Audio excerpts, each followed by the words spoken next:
recevoir le russe le plus français du Paris des Lettres, M. Vladimir Fedorovski, que je vous demande d'applaudir. Vladimir, vous êtes né en 1950 dans le grand froid moscovite des années sombres du stalinisme. Votre père fut un héros de la Seconde Guerre mondiale et votre mère était une spécialiste de la planification. En 1972, vous travaillez comme attaché à l'ambassade de l'URSS en Mauritanie. Vous assistez Léonid Brejnev dans ses rencontres avec les pays arabes. En 1977, vous êtes nommé attaché culturel à Paris. Et là, vous évoluez dans les milieux artistiques, fréquentant ainsi Dali, Chagall, Aragon. Vous êtes un des diplomates de la perestroïka. Vous avez publié une quarantaine d'ouvrages et vous avez reçu de nombreux prix littéraires. La Russie passionne les Français, comme la France a passionné la Russie, du moins Saint-Pétersbourg. Grande histoire d'amour entre ces deux cultures que vous exprimez merveilleusement bien à travers tous vos récits. Ce soir, vous nous parlez du dictionnaire amoureux de Saint-Pétersbourg, édité chez Plomb. Tel un orfèvre, vous avez réussi à construire le roman d'une ville. Cette contrainte de l'alphabet ne nuit en rien à la poésie qui se dégage de ces 600 pages.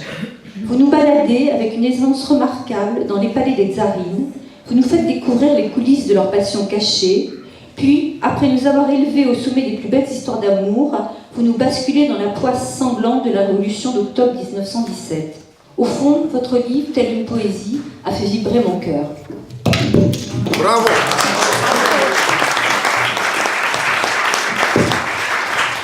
Quel texte toujours, quelle poésie. Avec Anaïs, ça va plus loin, c'est la poésie, c'est l'élan. Et c'est l'art de recevoir nous tous ici. Bravo.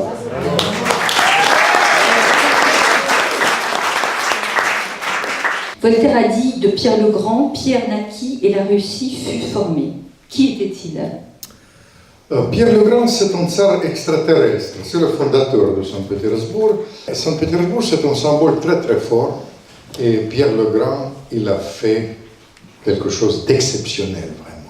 Il a brusqué les choses pour prouver qu'avec la volonté, on change la donne. Quand ils sont désespérés, je dis, allez, la volonté, et on va réussir.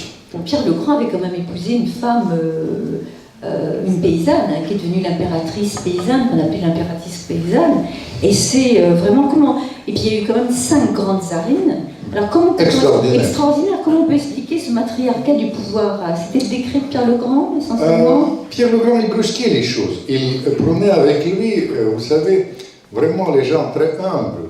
Il prend un peu d'avant, un verre de vodka, il jette son manteau de fourrure extraordinaire d'un renard argenté et une petite servante, de rien du tout, rattrape son manteau.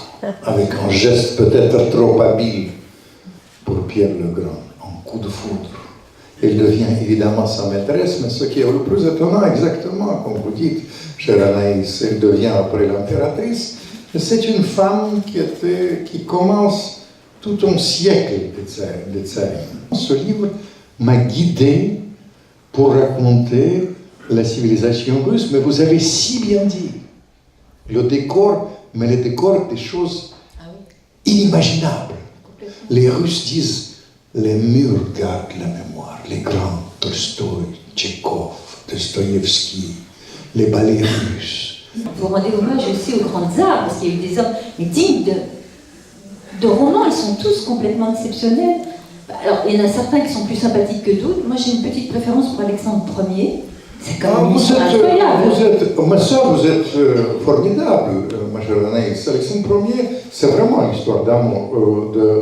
C'est l'histoire d'amour avec son pays, l'histoire d'amour avec la France. Ah oui. Je voulais partager ces moments exceptionnels que ces gens-là nous ont apportés. Voyager avec eux, pas nécessairement dans les grands palais, on peut voyager avec eux. On voyage beaucoup dans les grands palais, mais on peut aller dans les petits bistrots, dans les faces cachées de Saint-Pétersbourg, dans les rues sinueuses. Avec Dostoïevski, c'est surtout les misères de Saint-Pétersbourg, les âmes cachées.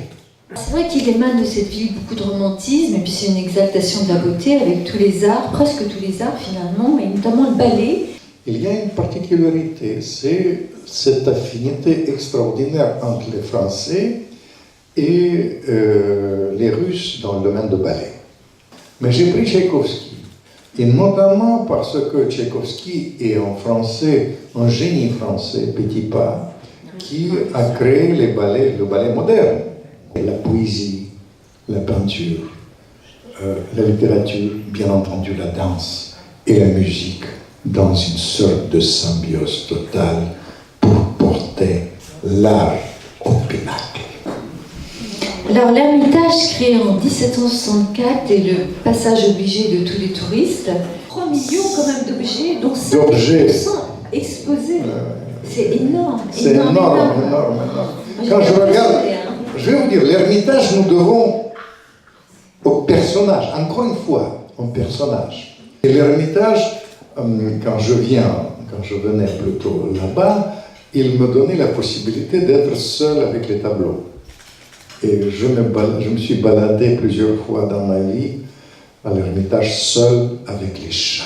Et avec les chats, c'est ce que j'allais dire. C'était extraordinaire.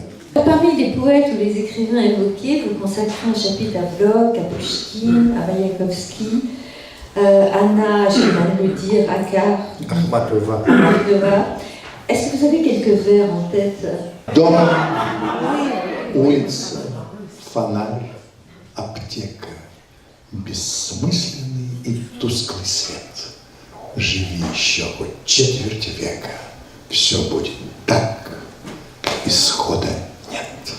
La poésie joue dans l'histoire de Saint-Pétersbourg, mais même dans l'histoire de la civilisation russe, un truc particulier. Je vais vous dire, c'est pour ça que je voulais partager ça. Quand les gens baissent les bras face à la civilisation française, on n'étudie pas les rois, les grands poètes français à l'école ici. Moi, je suis révolté. Je pense qu'il faut qu'on cesse de faire ça. Et c'est pour cette raison que j'ai essayé de vous ramener la lumière de Saint-Pétersbourg. Alors, au fil de cette lecture, les différents personnages évoqués ont commencé à habiter la ville. Alors, quelle est votre promenade préférée quand vous arrivez à Saint-Pétersbourg? Promenade préférée, je fais toujours, il y a une promenade, il y a un canal. À chaque pas, vous avez quelque chose qui est lié à la fois avec les souvenirs personnels, mais ça se mélange avec les souvenirs de la civilisation russe. Et ça, j'adore vraiment faire ça. Et vous accordez aussi une place importante aux différentes révolutions. Bon, il y a eu les décembristes, mais c'était, on va dire, un putsch d'officiers. Hein. Oui. Et puis après, on aborde la révolution d'octobre de 1917. Et là, vraiment, je ne sais pas, en vous lisant, je me suis dit, mais finalement, ça s'est joué à très peu. Ça m'a pris des années. Ça m'a pris des années. Oui. L'histoire de la révolution, j'ai rendu ça vraiment incompréhensible. Mais quand vous allez lire ça, pensez à la France d'aujourd'hui. Parce que quand je faisais ça, je reconstituais vraiment minute par minute l'histoire de la révolution russe. La civilisation de Saint-Pétersbourg s'est suicidée à l'époque. Il n'y avait aucune raison objective que ça se passe comme ça. Churchill a dit « La Russie est un vaisseau qui, après avoir franchi toutes les tempêtes, a coulé en vue du port ». Donc la situation économique n'était pas si mauvaise que ça. Il y avait ce fameux ministre Stolypine, qui avait comme extraordinaire, qui a été assassiné et qui aurait pu faire avancer les choses de façon tout à fait intelligente. Donc ils n'étaient pas très bien préparés, ni Lénine ni Trotsky. Enfin, finalement, il n'y avait pas non plus tellement de bolcheviks, finalement. C'était pas quand même... Vous savez, bolcheviks, vous savez, bolcheviks, c'était 1000 personnes. Ah oui. Gauche caviar. Toutes les rédactions la veille de la Révolution, comme la presse aujourd'hui, ils ont été pro-bolcheviques, anti-tsaristes. En Russie, ils ont pensé qu'ils vont tuer le tsarisme et après il y aura le paradis de la démocratie. Alors vous avez écrit une très belle biographie sur Raspoutine, vous avez remis à sa juste place ce personnage d'exception injustement qualifié de créature du diable. Et quelle est sa place dans l'imaginaire russe aujourd'hui? Raspoutine, évidemment, ça existe. Raspoutine, c'est un symbole, mais Raspoutine, c'est un produit de marketing. La révolution russe, c'est pas du tout à cause de Raspoutine. Il aurait pu éviter le désastre du XXe siècle, et la Russie, dans ce cas-là, comme il a prédit dans cette lettre, donnait 30 années de tranquillité, et la Russie aurait été le centre de l'Europe.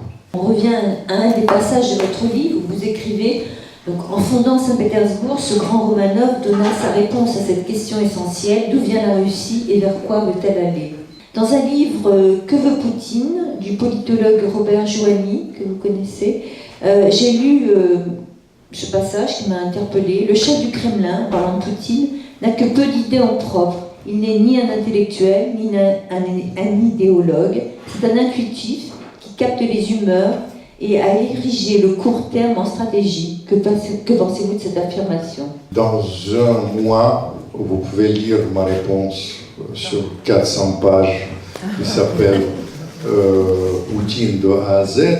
Là où il a raison, que Poutine, c'est un tacticien plus que stratège. Merci Vladimir.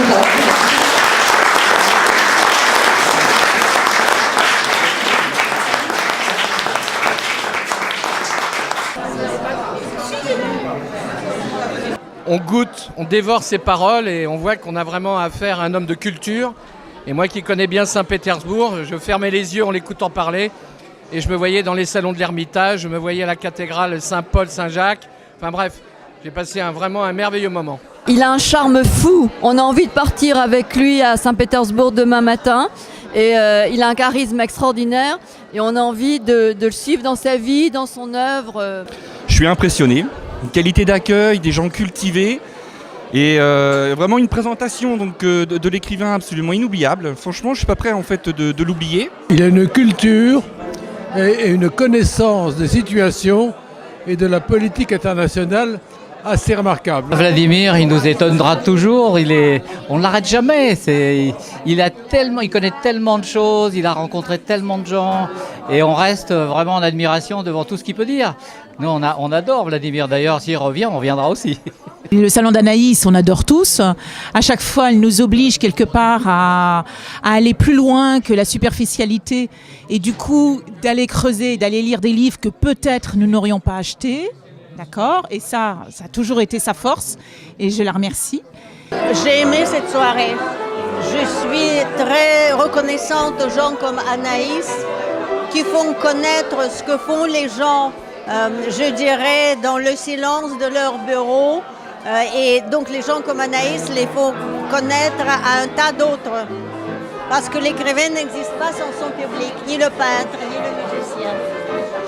Donc, quelque part, les gens de l'art sont faits par leur public. Ils le font pour le public. C'est très important pour eux. Ils veulent être aimés. Ils veulent être compris. Il y avait le fameux poème de Mayakovsky. Si je ne suis pas compris par mon pays, je serai comme de la pluie. Alors, Vladimir ne veut pas être comme de la pluie. Pour nous, la France, c'était un pays choisi. Nous l'avons beaucoup admiré et beaucoup aimé dès notre petite enfance. Et je veux dire aux Français, aimez-vous, aimez votre pays, aimez votre très grande civilisation et portez-la très très haut. Si ce n'est pas vous, il n'y aura personne qui le fera. Donc il faut le faire. C'est un grand honneur et un très grand boulot, au boulot. Mon message pour les Français, c'est qu'il ne faut pas baisser les bras, qu'on vit le moment crucial. On ne peut plus céder et allons de l'avant avec la volonté et la lucidité. Je dirais avec l'optimisme de la volonté et le pessimisme de l'intelligence. Vive la France!